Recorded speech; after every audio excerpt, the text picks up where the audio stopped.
একটু খাইনি তো, একটুখানি খাইছি। এই এরকম এর থেকেও কম দিয়েছি। হ্যাঁ ওরকমই খেয়েছি। তো ওই জন্য খেলে হয়, ওটা তো কেউ খাওয়াবো না।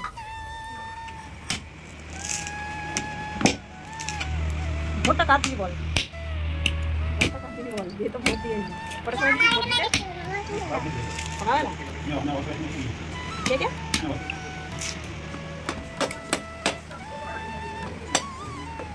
ভালো না খারাপ পাচ্ছি না, শুইতে গেছে জল।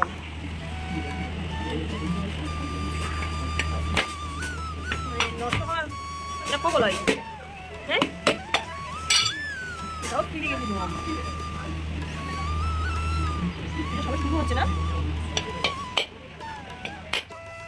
নমস্কার বন্ধুরা, শুভ বিকাল। দক্ষিণ 24 পরগনা জেলার ছোট্ট একটি গ্রাম থেকে মা মান্টু ভিলেজ ব্লগ চ্যানেলে আরও একটা নতুন ভিডিও নিয়ে চলে এসেছি তোমাদের কাছে।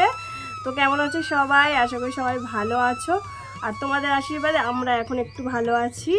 তো আজকে কোনো ব্লগ ভিডিও নয়, আজকে আমি একটা পিঠে বানাবো, তো সেটাই আজকে তোমাদের সাথে শেয়ার করব।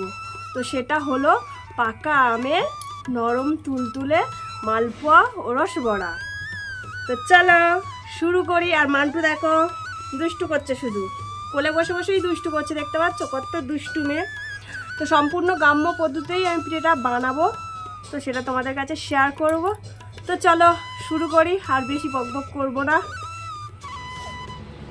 এই যে দেখো দুধটা আমি জাল দিয়ে নিয়েছি, আর এটা আছে সুজিটা আমি ভিজিয়ে রেখেছিলাম 1 ঘন্টা। তো চলো শুরু করি। এই যে আমগুলো এবার আমি কেটে নেব।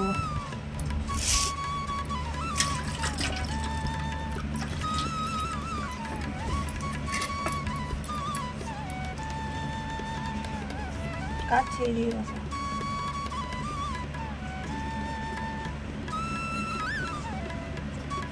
তো এগুলো বড় বড় বোম্বাই আম দেখতে পাচ্ছ, বাবা দিয়েছিল, বাপের বাড়িতে গেছিলাম তো এই আমগুলো দিয়েছিল বাবা। আমের সাইজটা দেখো শুধু, কত বড় আম। তুমি গেছিলে?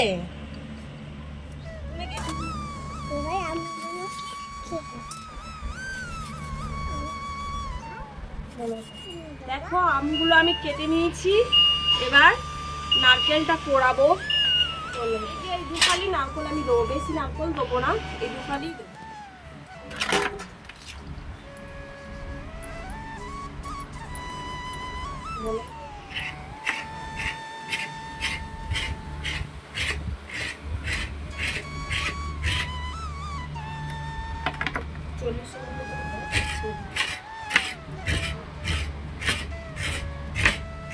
নারকেলগুলো আমি কাটতে পারি না, অন্যজনকে দিয়ে কাটিয়েছি, তাই তো মান্টু?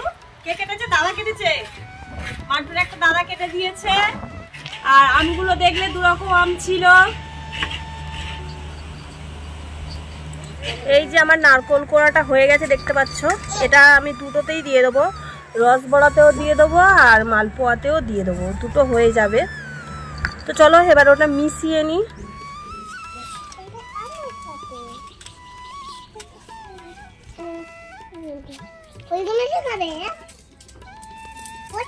শিরাটা করে নেব।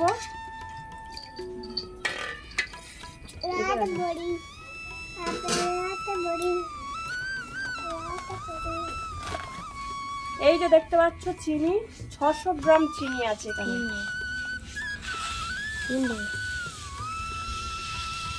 আমি দেখো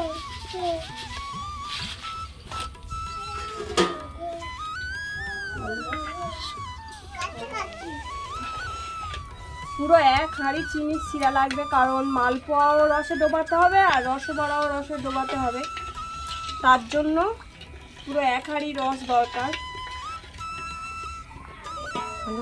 তো এখানে আমি আরেকটু জল ঢেলে নিচ্ছি।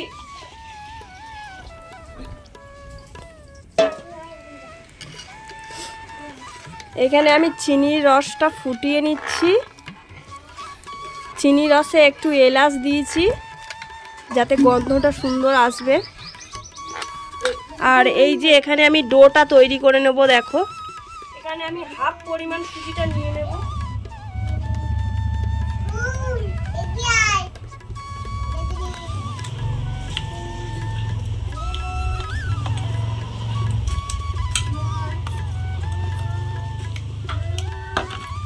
আর একটু ময়দা নিয়ে নেব।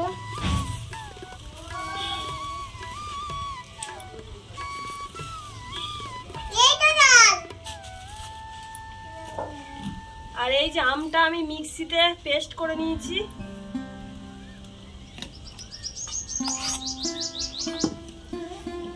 আর এই যে দুধ,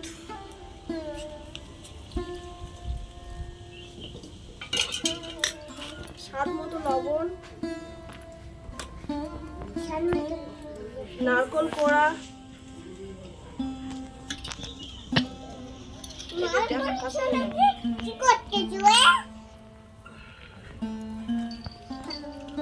এটাকে ভালো করে মেখে নিতে হবে।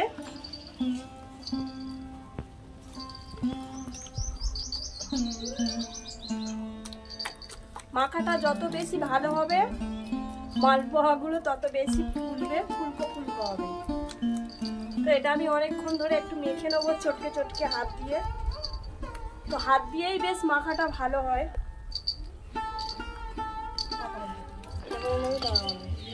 দেখো আমার ডোটা হয়ে গেছে।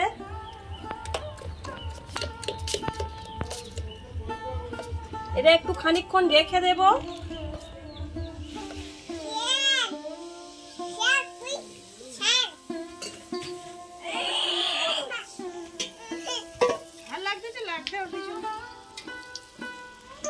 দেখো পিঠেগুলো কি সুন্দর ফুলেছে। এর মধ্যে সুজি আছে, সুজিটা তো নরম হয়ে গেছে, তার জন্য পিঠেগুলো এরকম ফুলকো ফুলকো হয়েছে।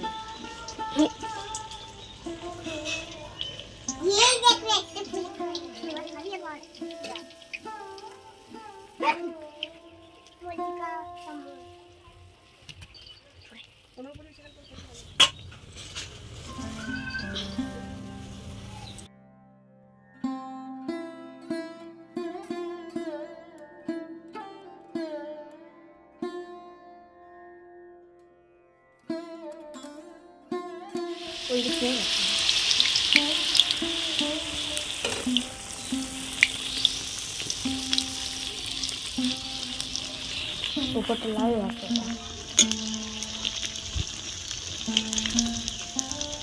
এটা একটা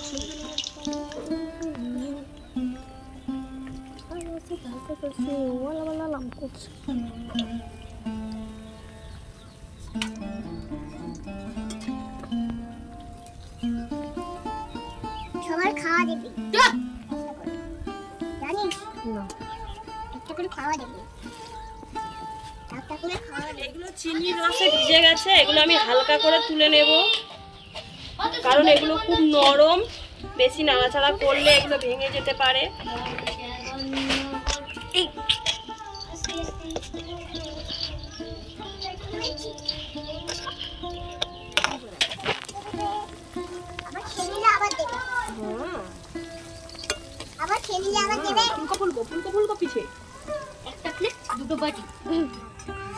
দেখো সবে এই কটা ভাজা হয়েছে, আর এখনো দেখো কতটা ডো বাকি রয়েছে।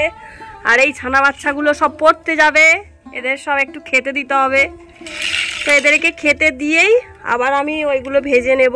তো চলো এদেরকে একটু খেতে দিয়ে দিই। নে খা, খেয়ে দেখ কেমন হয়েছে খেতে।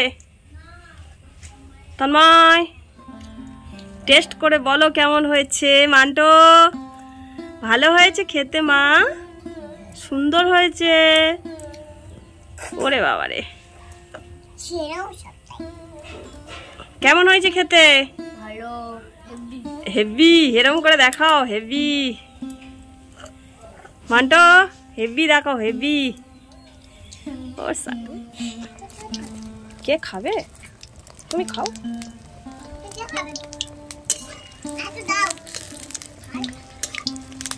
ওটা খেয়ে শেষ করো।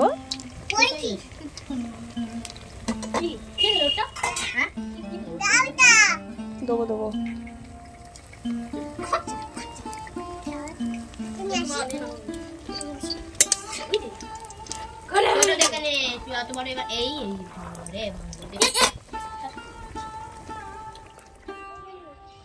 তো মালপোয়াগুলো আমার ভাজা হয়ে গেছে। তো ওই একই তেলের মধ্যে আমি ছোট ছোট করে রসবড়াগুলো ভেজে তারপর রসে ডুবিয়ে দেব। তো যেহেতু মালপোয়া আমি যেভাবে করেছি ঠিক সেম পদ্ধতিতে আমি রসবড়াটাও বানাচ্ছি। তো সুজি ছিল, ময়দা, নারকেল আর চিনি আর আমের পেস্টটা দিয়ে দুধ দিয়ে মাখিয়ে আমি সেই ডোটা তৈরি করে ওটা দিয়েই আমি রসবড়াটা বানাচ্ছি। তো রসবড়াগুলোও খেতে খুব সুন্দর হয়েছে, মানে নরম তুলতুলে, পুরো ভেঙে দেখাচ্ছি তোমাদেরকে, পুরো ভিতরটা পুরো নরম। পাকা আমের নরম তুলতুলে মালপোয়া আর রসবড়া তৈরি হয়ে গেছে। দেখতে পাচ্ছ কত সুন্দর কালার হয়েছে। আর সাজাতে আমি তেমন পারি না, যেমন পেরেছি তেমনই সাজিয়েছি।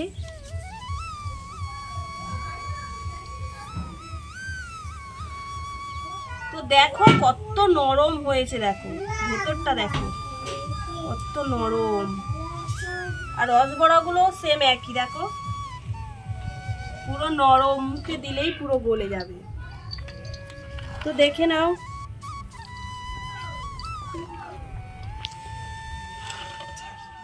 তো দেখো কত সুন্দর হয়েছে, দেখতে যতটা সুন্দর হয়েছে খেতেও ততটাই সুন্দর হয়েছে। তো পুরো রেসিপিটা আজকে আমি তোমাদের সাথে শেয়ার করলাম।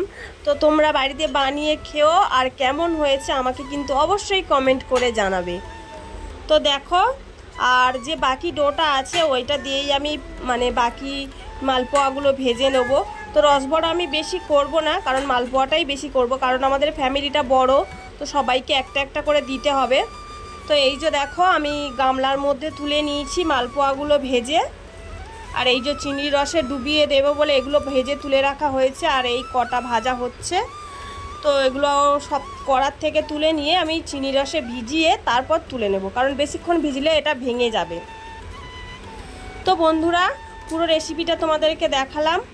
তো আমার এই ভিডিওটা যদি তোমাদের ভালো লেগে থাকে তাহলে একটা লাইক করো, আর কমেন্ট করে জানিও, আর অনেক করে শেয়ার করো। আর আমার চ্যানেলে যারা নতুন বন্ধু আছে চ্যানেলটিকে সাবস্ক্রাইব করে আমার পাশে থেকো। তো চলো, টাটা।